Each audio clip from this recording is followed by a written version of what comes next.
Wait, Ed, I think you're forgetting something. What's that, Louis?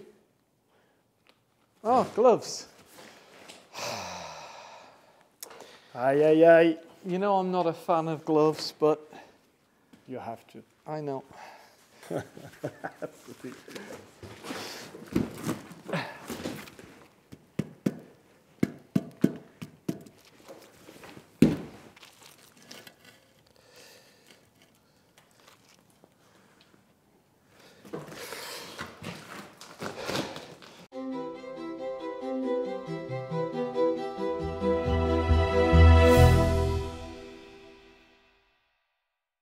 Welcome back to Bordeaux Life. As you can see, we're getting on with this block wall, ready to hold the first floor.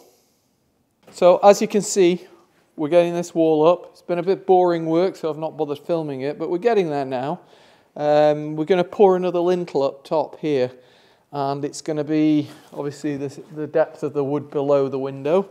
That's going to be the finished height. There is something I want to show everyone up here, because of a couple of comments that we got. So if you can pass me the camera, Louis.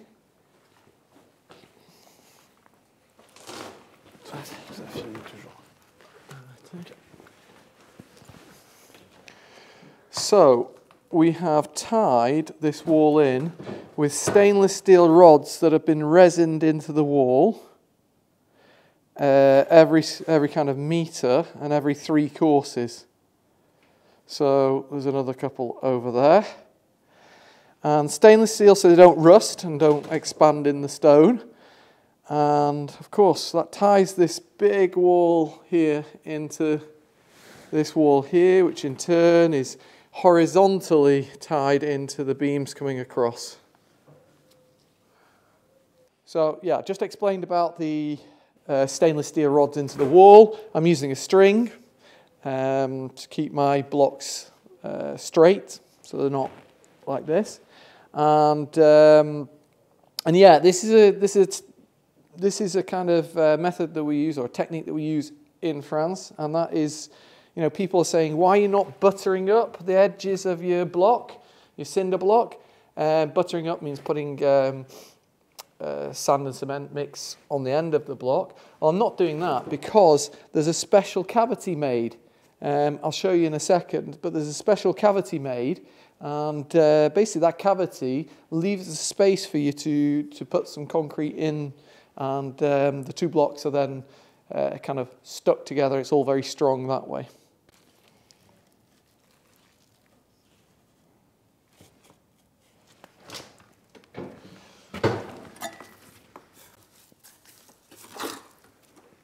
So we've got those steel rods, we need a bit more mix so that it all connects in really well. And I don't mind losing some down the bottom.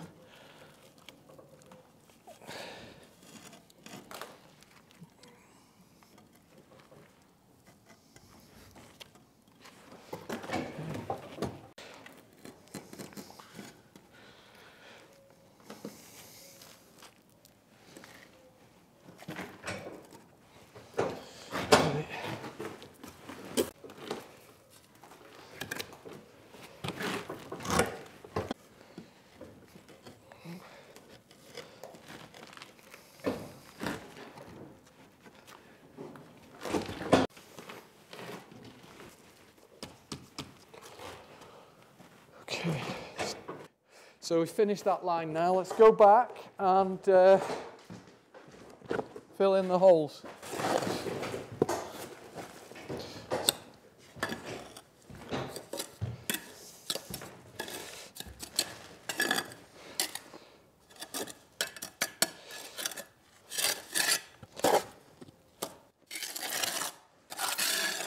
Okay.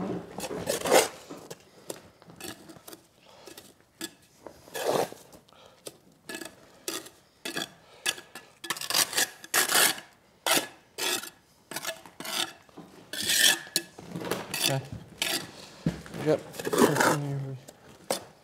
Louis, are you annoyed with me? Why? Well, am I stealing your job? Yes, but I'm okay with filming. Okay, Spielberg.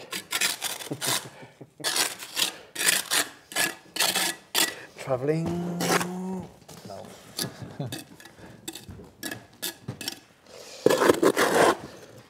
It is therapeutic. It's first thing in the morning, and I am a morning person, aren't I, Louis?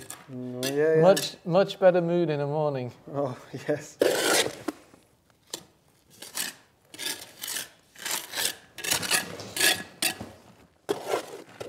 Like I say, I think there's another line to go on there, and then we're going to pour this lintel up the top, ready for the beams coming in, the joists, sorry. So a quick look outside and at where we've already put the joists in. I just wanted to take today's vlog to just explain a couple of things, because I've got the same question coming up time and time again. And it's because I know that not everybody watches every vlog, so I'll repeat myself again.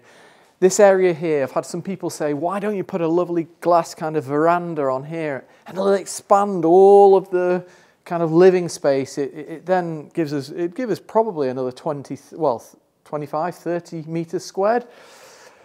The reason I can't do that is because we're in a flood zone. It's very light flood zone, and we're below the cote de seuil, so the line of which you're allowed to have new habitable space. So I'm not actually allowed to create new habitable space, which is why, as well, I've got that little room where we've got the we're going to put the washing machine, bike, bin, and all that lot, because it's not classed as habitable, and it won't be heated either. So that's the reasoning behind the layout down here. Also, second of all, if we had a glass kind of conservatory on the back here, it goes to 40 degrees in summer sometimes here. It'd get really, really hot. I know there's great technology out there, but you can have all the technology you want in the world. It's still going to get hot. Maybe not stifling hot, but it's still going to heat the house. And the idea is that I create a house here that doesn't need a lot of air conditioning, doesn't need a lot of heating in winter. So for me, it's kind of counterproductive. Some people agree with me as well that it's nice to have an outdoor space. I would, if I could, turn all of this into habitable, because meters squared is everything when you're talking about price in Bordeaux. Of course, you know, it needs to be well renovated, but can't do it, and I knew that straight off, so that's why I've not decided to do any of this kind of extension downstairs. I knew you couldn't. So I just wanted to talk about this beam here. Everyone had a few people in the comments saying that these are cinder blocks, and then the beam underneath is the wrong way around, and both are underneath this metal girder, and that they'll all fall when I take the acros out.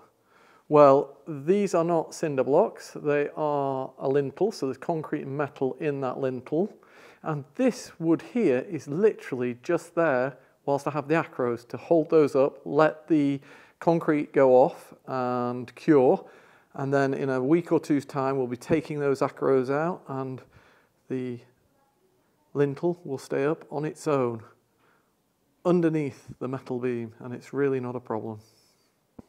I do have a couple of questions for you about these beams that we've already put in. First of all, what are Noggins? And second of all, who's Dan Preston? No, I'm only messing with you. I do know what they are, and they are going in. It was just the other day, I was really excited to get this wood up, and I completely forgot to say, yeah, we're going to go back and put Noggins in. Of course, we're putting them in, and the reason you put them in is to stop these beams from twisting, especially because they are kind of freshly green wood as such. I know they've dried out a little bit, but nowhere near as dry as kiln dried in the UK. So it's really important I get those Noggins in. It gives it a bit of rigidity too. On the other side, we're going to actually put Noggins in the middle as well to give it even more rigidity. Because, is it rigidity? Can we say that in English? I don't know. Because it's a fairly long span, and I'm just a little bit worried for the ceiling underneath more than anything. So I'm going to pop some Noggins in the middle of that run too. Okay, I'm going to get on. Finish that block work today. Let it dry, and tomorrow we're going to come back and film putting the rest of these beams in, and I might have an inspector come and inspect what I'm doing tomorrow as well, and it's not Anna this time.